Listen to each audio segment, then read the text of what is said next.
Hey, Steve Riley, welcome to this episode of Great Practice, Great Life. And today I have a very unique guest, a established trial lawyer, a guy who's really seen a lot, done a lot, and a whole incredibly complex career prior to opening up his own law office. But I'm going to let him tell you that story. I have attorney Patrick McLain here. Patrick, welcome to the show. Thanks, Steve. It's good to see you.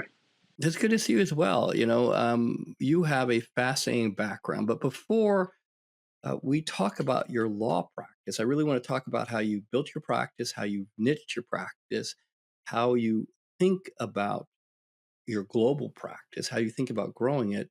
But I think people need to understand the backstory because not only were you a leader in the Marine Corps, but you're also a judge in the Marine Corps. So tell our audience the story. Tell us what happened before you opened your practice, and I'll talk about you opening your practice and how you grew from there. Right. I think opening my practice was like most things in my life, not planned, not with any long-term life goals. Whether my marriage or joining the Marine Corps, it was all like it just kind of happened. Uh, so I was married right after I graduated college. My wife still had a year to go, and within a couple of years, while I was in grad school working on a PhD, and we had one child and one on the way, first two of eventually 10 children. I said, well, I'm not going to finish this PhD, at least not in the next 12 years, if I don't get more solid financially and stop loading trucks and waiting tables. So my buddies had gone in the Marine Corps. I had an uncle I admired who'd been a Marine. So I said, I'll do that for a few years. Won't like it. Joined. It wasn't easy, but I got a commission. And 20 years later, I woke up and I was at a retirement ceremony. Midway through, I had been on, served as a communication electronics officer, had been on recruiting duty, and I had decided that I thought the lawyers in the Marine Corps needed to be stronger and more supportive of the mission. So I said, well, why don't I go to law school? So I competed for a program where they take about 25% of the applicants and they send them to law school on the Marine Corps' dime, which would have been the only way. By that time, our family had grown to 4 kids. So they sent me to law school down at Austin at University of Texas. And then I was prosecuting. In fact, my first cases were during Operation Desert Shield, Desert Storm. I was doing them in tents out in the desert somewhere. My first jury trial was in a tent right after Desert Storm hit, the ground war had finished. And then I continued all the way to then. I'd been a military judge, and I didn't know really what I wanted to do other than continue to support the family. At that point, the family was 8 kids on the way to 9. And I said, well, I'll probably end up working in Washington, D.C. And this was right after 9/11. And there was a lot of need for attorneys in practice during the war on terror at the beginning. But nothing was really panning out locally where I was stationed in Washington, D.C. And back home in Texas, some friends asked me to come and apply out there. Our Navy Reserve judge, who happened to be the second in charge of the U.S. Attorney's Office, the federal prosecutor's office in Dallas, who knew me when we were both judges, said, I'll get in front of the U.S. attorney when she gets back from testifying in Congress. And long and short of it is, she liked my resume. She apparently saw something in me and hired me to prosecute crimes against children. For a variety of reasons, that just wasn't the best fit for me. And so 2 years later, I was looking for another job. And I was about 45 years old. And at that age, it's considered ancient by most law firms. I probably outwork any young associate, but they don't see it that way. So I just moved into a office with another criminal defense lawyer to top a big, tall building in downtown Dallas and just started doing the shuffle from county courthouse to county courthouse, picking up court appointments, starting to get referrals. And because I've been a military attorney, I know that civilians can practice law in courts martial and other military proceedings.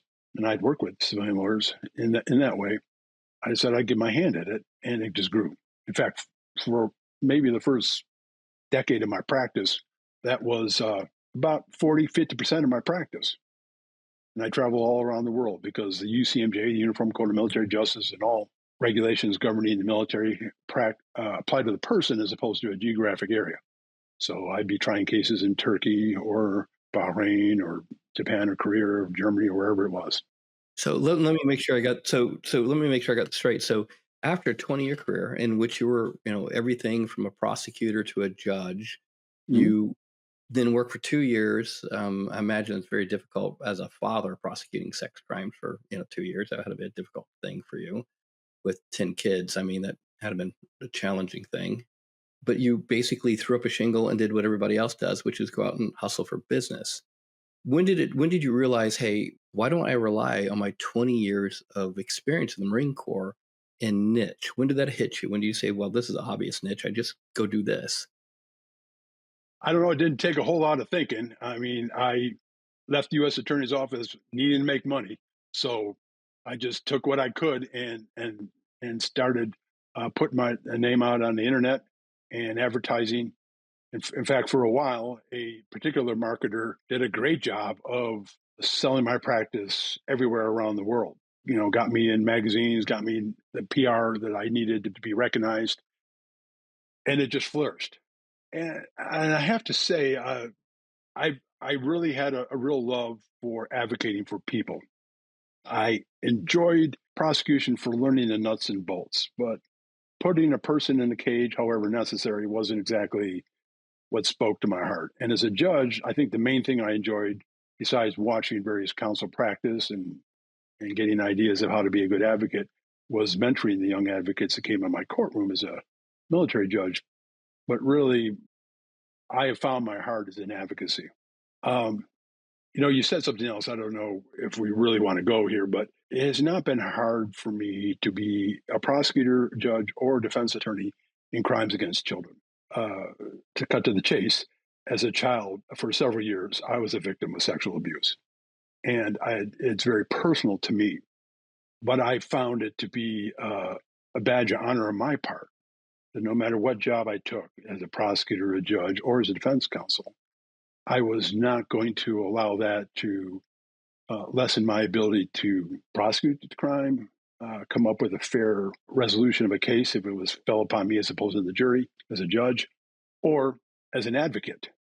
And quite frankly, as an advocate now, I do a lot of sex crime cases along with my several associate attorneys.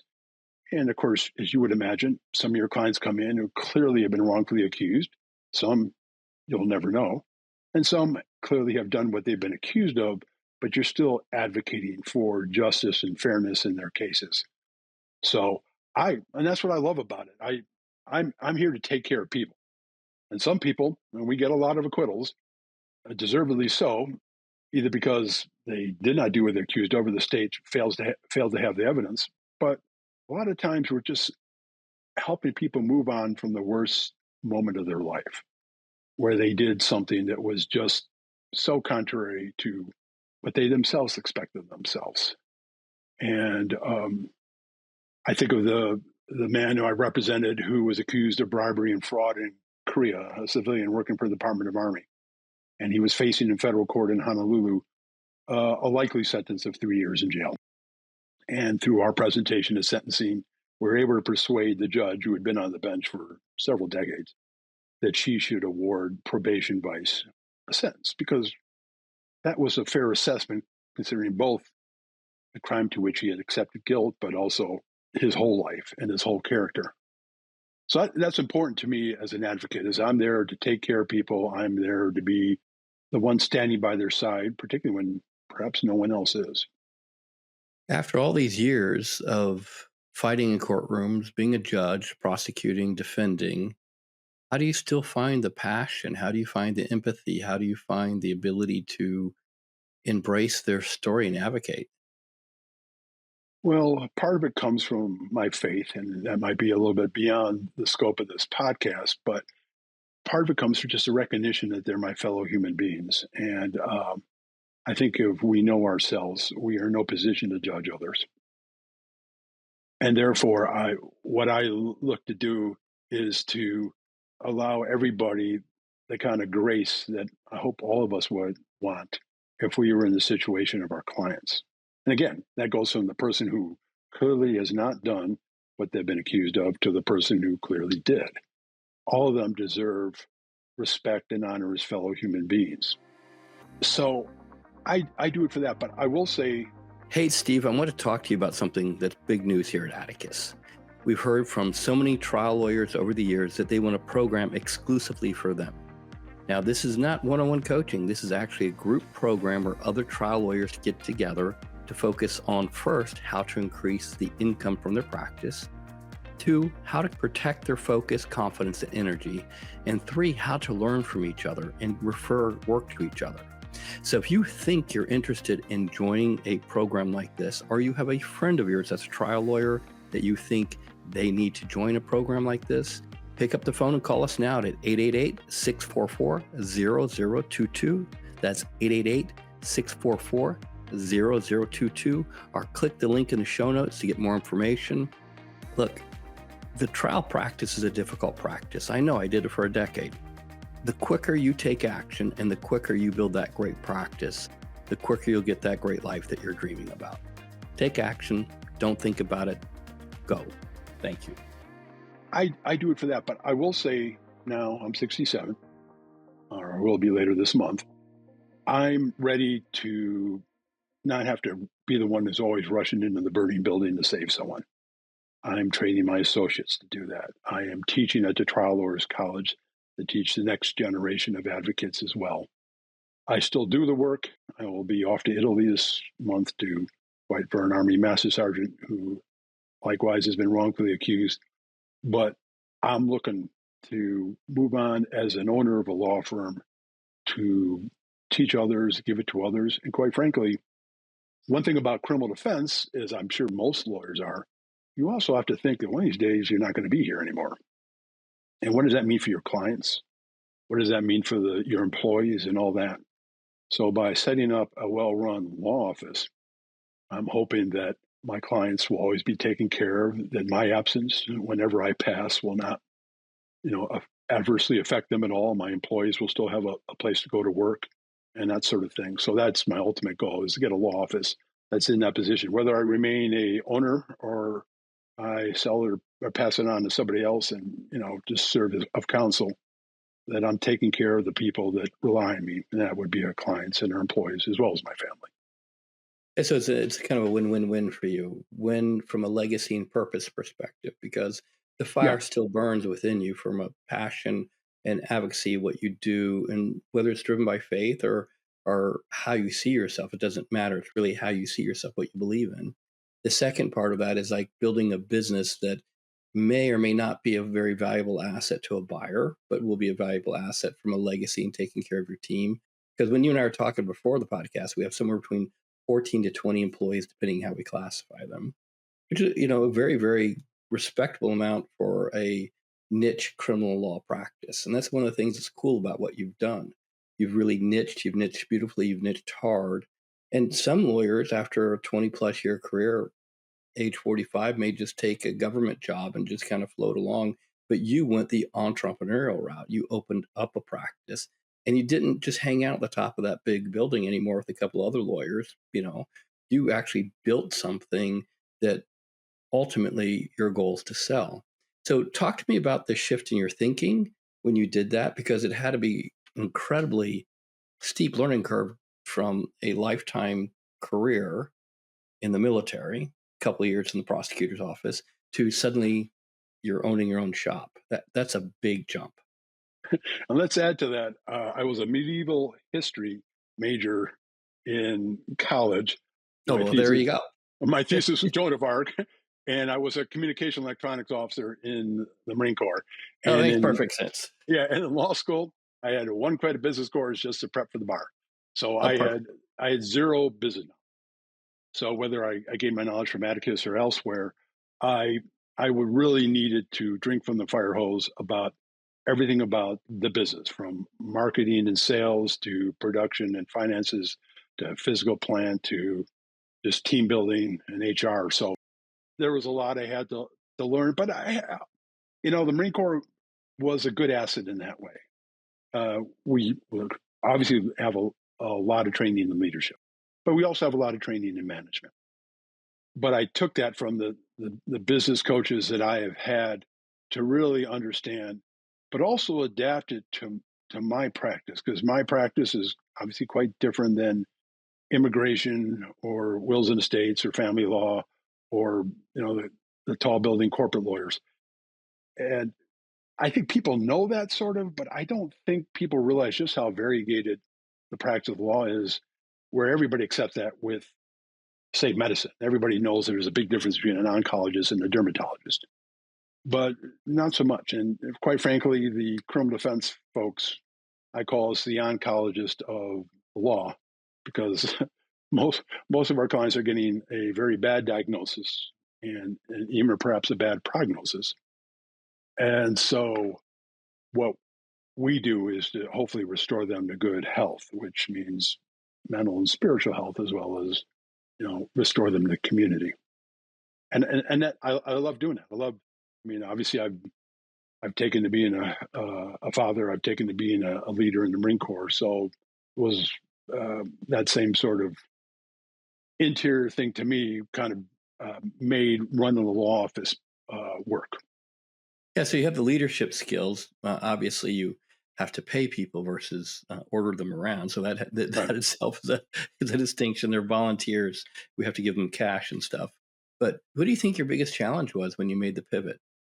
Yeah, and one thing about the point you made, of course, in the military nowadays, they're volunteers, and sure, you if you're an enlisted person, you got a contract, or you're maybe a commissioned officer that has a certain amount of obligation, but they can leave too. And people think in the military we bark orders, and that really isn't true. You're not going to get an effective team. That's more the Soviet, you know, People's Party way of running the military. The American military is very much pushing authority and pushing accountability down. And I brought that to the law office as well. I hope that I am allowing the freedom to make decisions, make mistakes, come up with innovation and creativity amongst everybody in my law office. And I do solicit their input. We have meetings every week, and at first they kind of chafed at, you know, weekly sales meeting, weekly marketing meeting, weekly all hands meeting, but they've come to see the value of it, and they've come to see how seeing the big picture helps them, and it gives purpose to the work they do in their particular area of the law office. The pivot for me, I think, has been, I don't know, this is particularly true of most of my compadres. I have a hard time caring about money. It's kind of like George Bailey in It's a Wonderful Life. I kind of found out too late that it might be important to worry about money, but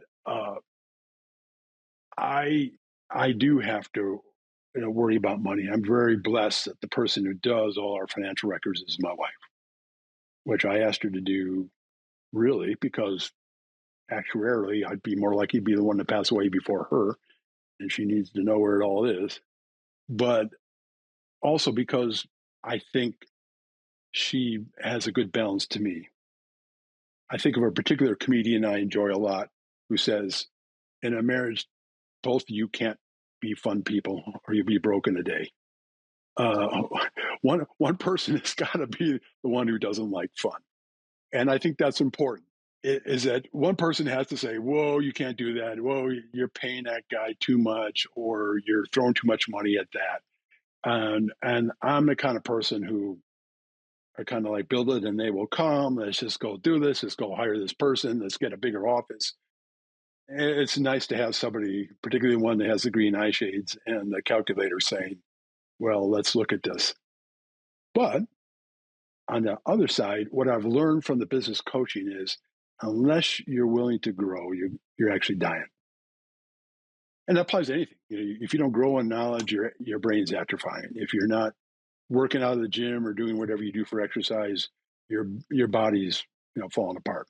And if you are not pressing your business and breaking things and rebuilding them to make them better, then your business will atrophy, I believe. At least I found that to be true. And that's why I like business coaching, because it does challenge me.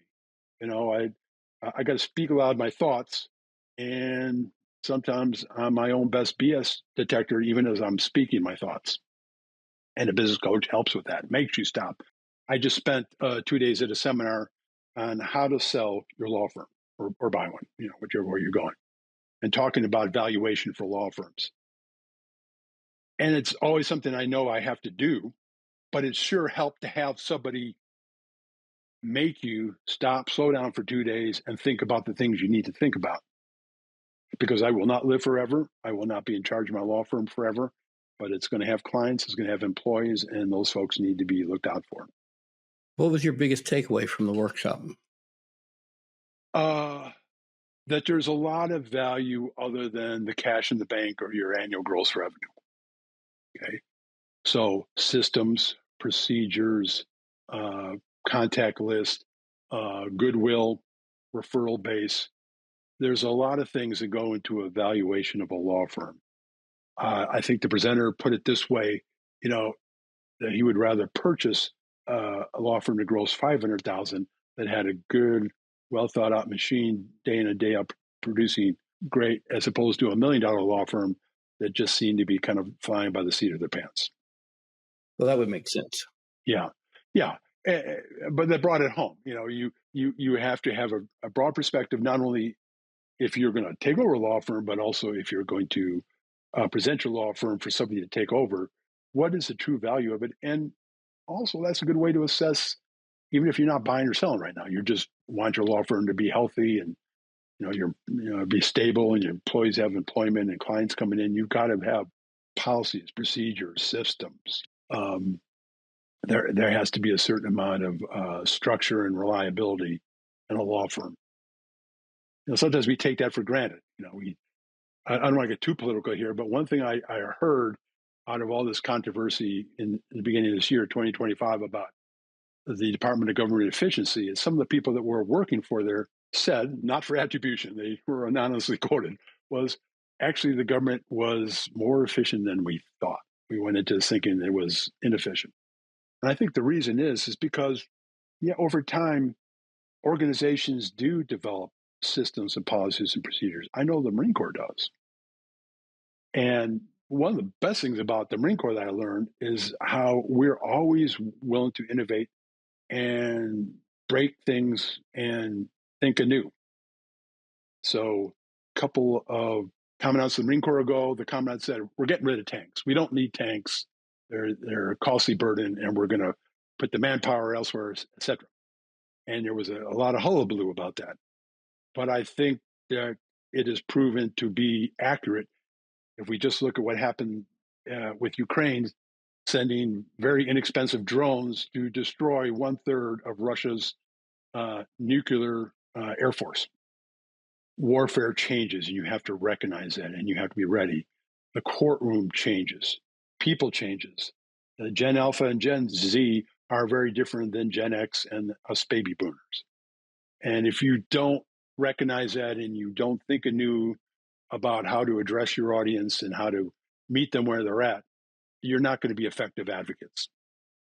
And so same with running a law firm. I mean, the way law firms were run when I went to law school in the late 80s or before, I don't think necessarily applies in the 2020s. What do you think the biggest difference is? I think the biggest difference is technology has allowed us to forego a lot of inefficiencies. Technologies like artificial intelligence or just general data is not going to take away lawyers or the legal support community. There's no way that AI will ever replicate human beings. But it has allowed us to get rid of a lot of things. Small examples like I remember when we had to make copies of things when I was, a battalion adjutant, and we would have bottles of whiteout, and we would have Xeroxes, and we'd run those. I don't remember the name of it, but you'd put it on a drum and you'd roll it manually to make copies, and that's all gone. And the manpower we need to do that anymore is gone. But it allows my paralegals, because they can be more efficient, to do more. I think the quality of, for instance, advocacy by those who use the technology well is better because we're better able to find the right law to make our case. We're able to research the facts better if we use the tools available in the internet in a ethical and critical way.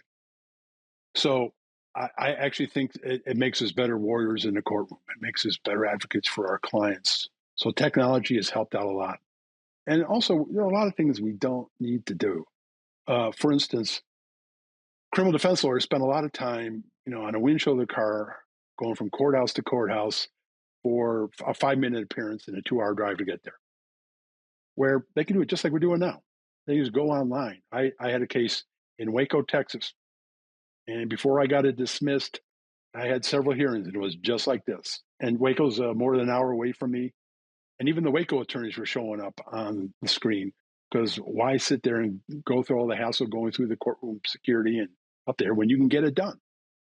And some, particularly my generation, the baby boomer generation, are still kind of resisting that, but it just makes sense to make it more efficient. I'd rather have that lawyer rather than waste his or her time, you know, for 3 or 4 hours just to make one 5-minute court appearance, working on her client's case or speaking with her client and getting to know her client's story.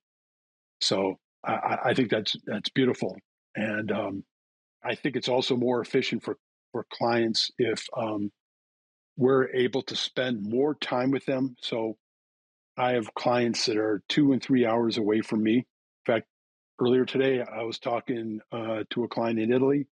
It was afternoon his time, morning my time. And we were talking about the hearing coming up later this month. The paralegal was on the call, our law office investigator was on the call. And it really worked wonderfully to use this technology to get the most out of the time and not waste a lot of time trying to corral everybody. Because back in the day, if I was defending somebody in Germany, I'd have a phone call, yes, but I really wasn't having a lot of quality time with them until I showed up 2 days before the hearing.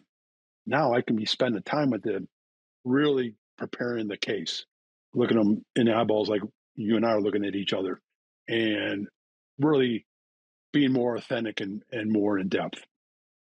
Perfect. So, as we start to wrap up, I'm going to hit you with a couple of questions. If you were to give one piece of advice to lawyers on how to build their practice, whether through marketing or by adding team, what do you think the most important piece of advice would be? Be yourself, know yourself. There is not a way to have a law practice, there's not a way to have a criminal defense law practice. I have a law office. We're pretty unique. We, as you pointed out, we've got over a dozen employees, probably 20 when you count the contractors that are working for us full time. So that's unusual. To have an in house private investigator working on all your cases is unusual. But that suits my temperament, the teamwork, adding value. We're not a high volume law practice. We go much more into depth, but there is a need for high volume practices. There is a need for sole practitioners. Uh, and you have to really know what conforms to your personality. Do not be like that woman or man, no matter how much you might admire them. Rather, watch them, listen to them, experiment, but be yourself. Great. Great. As you think about the work that you did in the Marines and building your firm, what do you think the most important leadership lesson is that you could pass on to other people? Well, all the leadership traits could be boiled down to love, properly understood. So we always say that your number one job is to accomplish a mission, to get the job done. But that's a love of the mission. That's a love of who you serve, whether it's your nation or the client. But the close second is take care of your people. And that is again a matter of love. That's not, I'm not treating my employee because she is this is what I think is good for her, or because I know better than her. When I'm doing it for the employees, I'm telling him, look, I want you to be the best version of you. I want you to have a good life. I want you to tell me what we should be doing as a law firm to be better, but also how we can support you in your life. And I think that's in all things, because that's the only thing that really lasts in life. You know, there's not a moving van behind a hearse. So it's primarily what we're able to leave. And if at the end of my life, if people can say, yeah, he really loved his family, loved the people he served with, loved the people he took care of, that's all. I don't expect people to say he was the best lawyer or the best boss or even the best dad because I know better. And because I think there are a lot of great lawyers and dads and bosses out there. But is that he really did that out of love. And I think love properly understood as really caring for the other and receiving because you give is a real good guy. That's interesting. I mean, that would not be, if someone looks at your picture, it just screams Marine, Yes, it does. and if anybody's watching this on the YouTube channel, they'll look and go, oh yeah, I could totally see this guy, being Marine judge. I could totally get it. Right. But that's not what you're talking about. You're coming from a point of love, compassion, legacy. Let me ask you this next question. If you could go back and talk to young Patrick, what advice would you give him? Um, well, one would be this too shall pass. So there have been times in my life where really awful things have happened, and it does seem rather dark. And I think my battery is always well above the 100% full level. So I do have a fair amount of energy. But I will say that there were times when I did feel like I'd had a real gut punch in life. And just to remember that all this passes too. And some of the worst things that happened to me in my life were actually great blessings. So take that into account. I think it works. Any last words of wisdom you'd like to share with our audience? Yeah, I would say again, there was a expression I think back in the '60s when I was a teenager. If it feels good, do it. Which I think was real bad advice, but uh, but but I would say that if you slightly tweaked it and said if it if it feels like it's a good thing to do, if it's a right thing to do, if it's the right thing, then do it. And don't worry about the cost. Don't worry about whether you're going to fail or succeed.